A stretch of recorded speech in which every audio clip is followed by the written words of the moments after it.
Hi there, and welcome to the channel. I'm Firefox at Tulikko Gaming. I hope you'll enjoy the video. Welcome to my tutorial on internal decoration techniques you should use to get the most out of the interior of your Corvette. I'll show you the two most powerful decorative building parts in the game when it comes to decorations. Some of you might already know which ones I'm talking about. I use them all the time in my base builds, and now also when decorating my Corvettes. Behind me, you can see the T2 Thunderbird. I'll use it for this tutorial since it's completely empty. Before we start, let's have a quick look at the interior of the Falcon, which I've given a quick makeover. We're at the Falcon. Let's have a quick look inside. Now you might not like the way I've decorated it, and that's totally okay.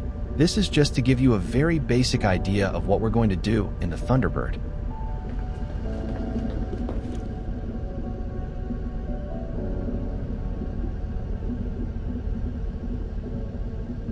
When I'm decorating, that being either Corvettes, bases, or freighters, I tend to make them more or less livable, as in lived in. I find that it's more enjoyable to revisit either of them if they have a decent level of decorations.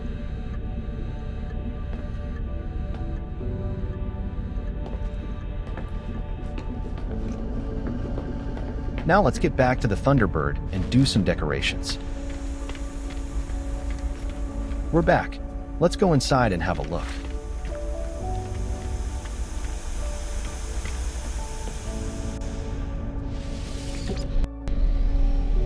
I've chosen the Ambassador habs for this tutorial.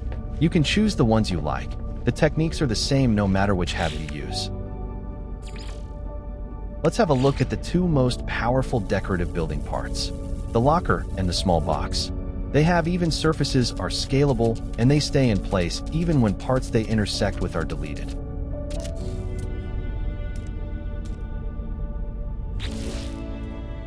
These attributes makes them perfect for placing other decorative parts in places where you otherwise wouldn't be able to. We'll have a look at that shortly.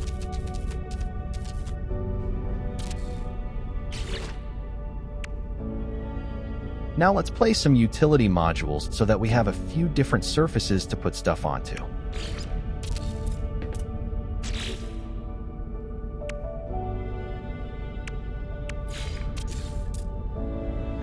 You can place any module anywhere you like, it doesn't matter where they are placed.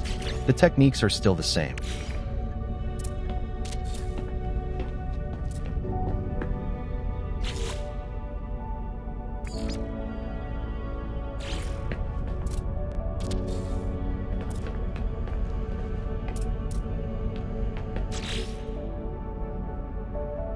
That's enough. Now let's look at the actual decorations.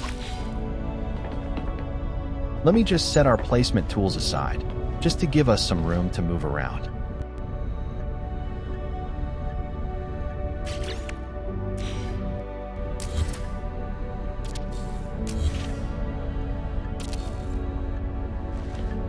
Now let's try to place a vintage tumbler in different places and see what happens.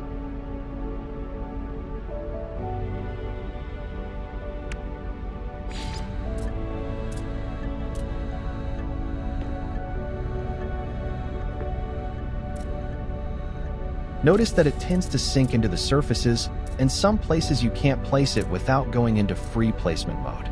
If you don't know about free placement, I've added a link in the description to my tutorial on said topic.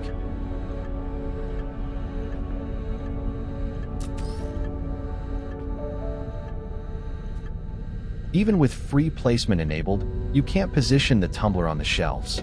We'll have to do something about that.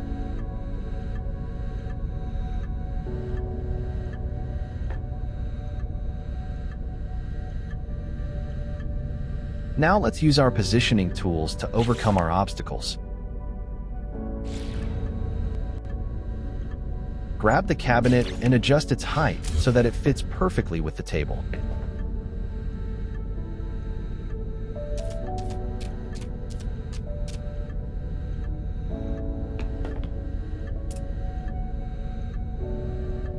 We can't place it directly under the table where we want it.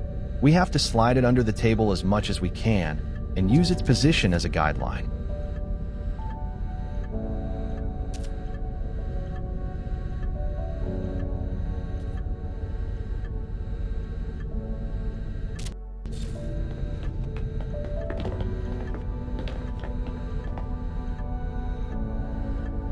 Now for the magic. Delete the nutrition unit so that we can place additional cabinets where we want them.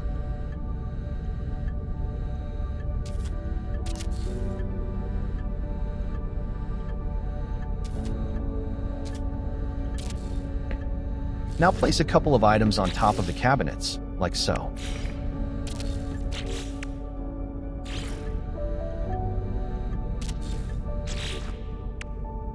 Let's see how we did by replacing the nutrition unit.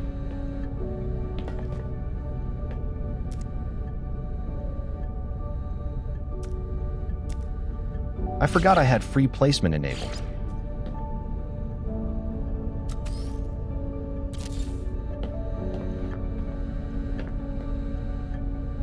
That looks pretty good to me.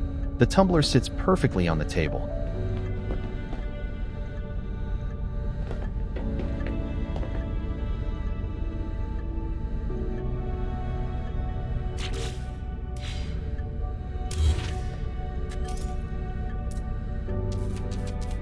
Let's repeat the process and place in vintage tap.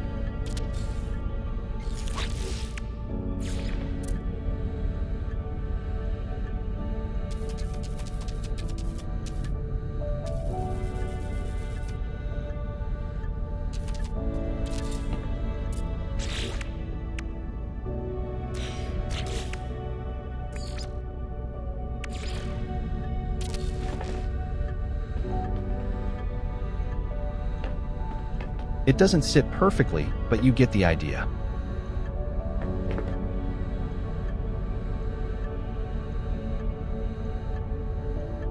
Now let's do some house cleaning by deleting the cabinets we don't want.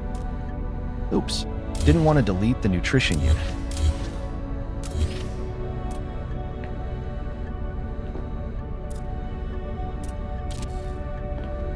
Let's replace the nutrition unit and see how we did.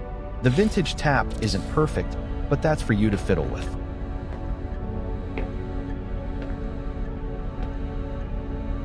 Now let's use the small box to place a crate on one of the lower shelves.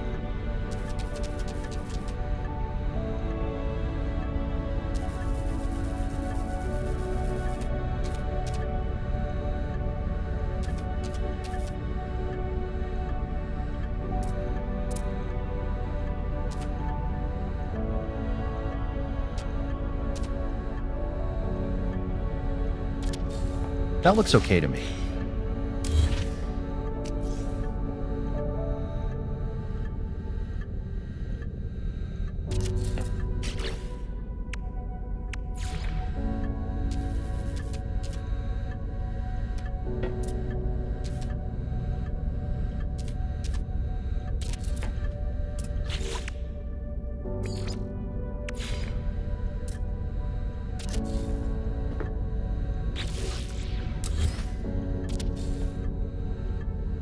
No, that's not good. It has to be moved a little bit further into the cabinet or shelf, if you will.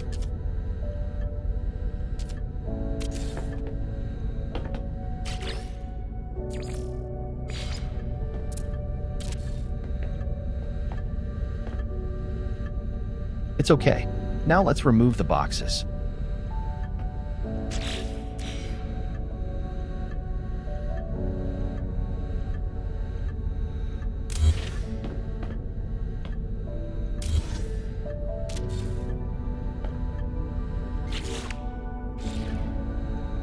Very nice, don't you think? Now to the top shelves. It's a bit more tricky, but the technique is the same. Use the placement tools to position any part you want to place there. And we have to use something to stand on as well.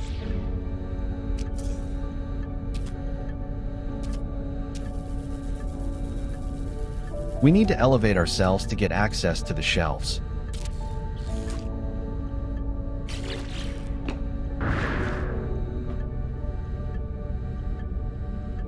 Just like so.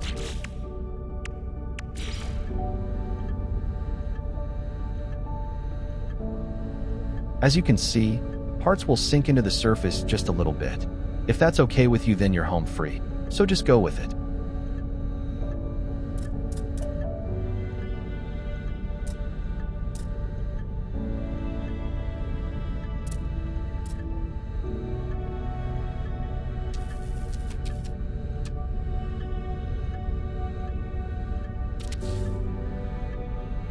On the other hand, if you're like me, we can raise the parts using a couple of boxes placed on the tabletop, just like so.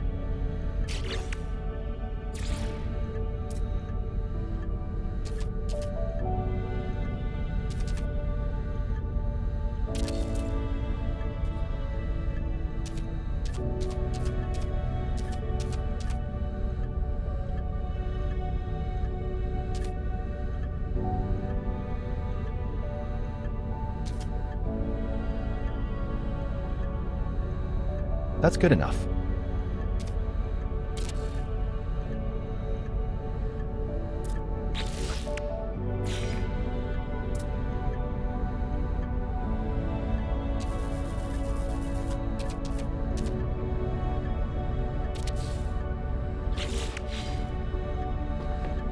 Now let's see the result. Not much of a difference. Go with what you like the best or what suits your needs. Let's remove excess boxes.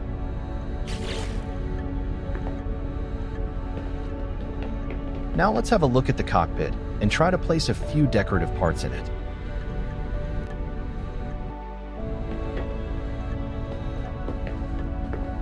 I'll try to place a tumbler using free placement and see if I can get it just right where I want it.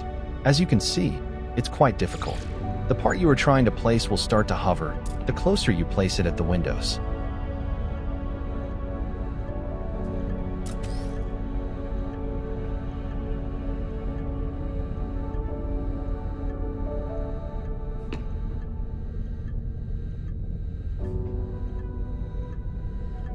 Let's use a box and see if we can do better.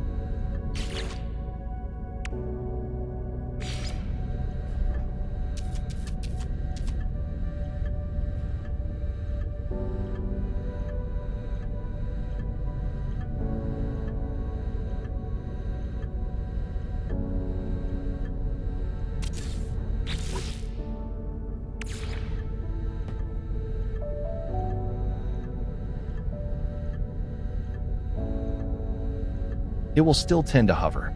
What can we do if the goal is to place the tumbler closer to the window?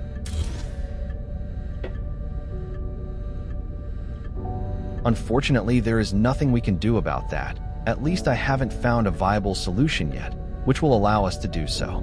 If any of you guys know about a workaround, then please let me know in the comments below.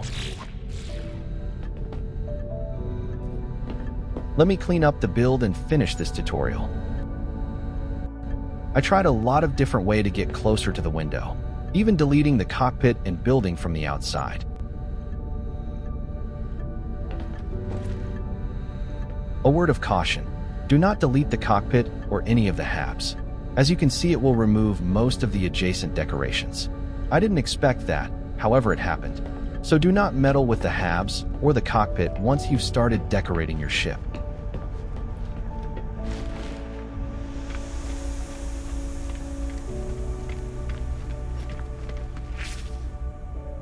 This is all I had to share this time around. Hopefully you have learned something new, or maybe you have been inspired to decorate your own Corvette to your liking. I might do more internal decoration videos, if you would like me to. Bye for now. Thank you for watching the tutorial. I hope you liked it. If you want to support the channel, then remember to like the video and consider subscribing. Leave your thoughts in the comments below. See you in the next tutorial. Firefox out.